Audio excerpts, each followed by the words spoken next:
That's right. So before you leave here today, turn to somebody, say something nice, say something kind. Give somebody something that will make them smile. Because as people, it's up to us to keep it going, to keep it going, and to keep it going. So again, Asante Sana, peace, and we'll see one another next year. Asante. My name is Paul Lee, and I'm going to ask you to forgive me for intruding onto the program. I was in Pontiac when I found out about the elders being honored, and I was afraid that something would happen that did in fact happen, that is that Mr. Harris wouldn't say anything. So I begged to be allowed to tell you who this man is. Only twice in the history of black people in this country have there been movements for black people to love themselves. The first one was the Garvey movement that started in the late teens. That is the foundation, as the late, great Garvey scholar Tony Martin taught us, of the better-known Harlem Renaissance. And the second time was during the Black Power movement of the 1960s. There was a documentary a few years ago on the revolt or the rebellion, or what ignorant white people call a riot in Newark in July of '67. And it stated that if you weren't conscious of your blackness before the so-called riot or rebellion, you were conscious after it. Well, we didn't have to wait in Detroit to become conscious of who we are and to love ourselves, and we owe a lot of that to this man. That's right. He wouldn't tell you, so let me tell you.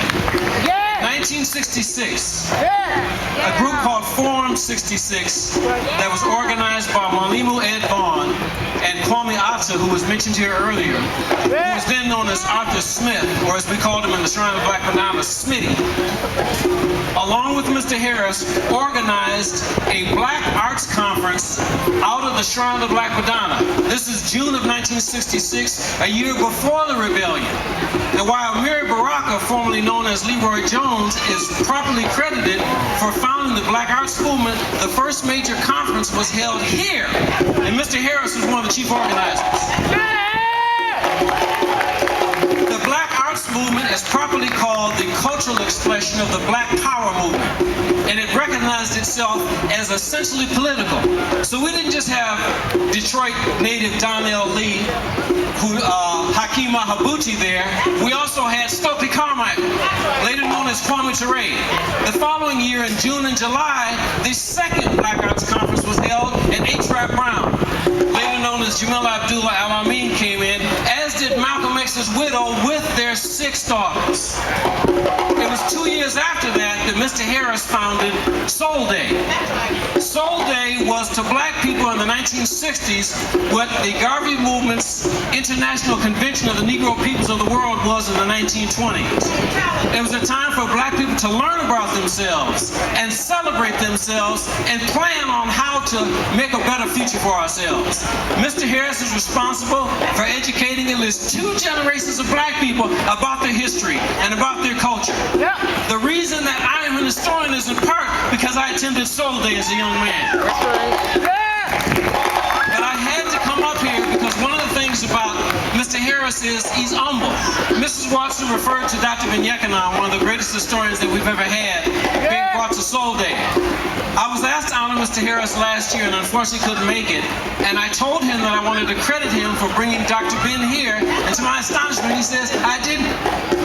He said the Shrine of Black Madonna, Jaramogi Ababy Agyeman, better known as Albert B. Clay, brought him here for the first Black Christian Nationalist Convention in April of 1970. For those of you who are interested, if you pick up Jaramogi's book, Black Christian Nationalism, an appendix is Dr. Ben's speech. It was Dr. Harris, however, who recorded Dr. Ben at the Shrine. He recorded him the following year, and those of you who got gray hairs like me will remember an album called Wake Up Black Man. Dr. Harris recorded that and is responsible for making that available. So I just had to come up and let you know one of the reasons that you love yourself is because of Dr. Harris. Thank you. Our historian, Paul Lee, the great Paul Lee, he's our city historian, and he was also an advisor to the Malcolm X movie. Who do you think gave them all the research and history so they could be authentic in telling the story of Malcolm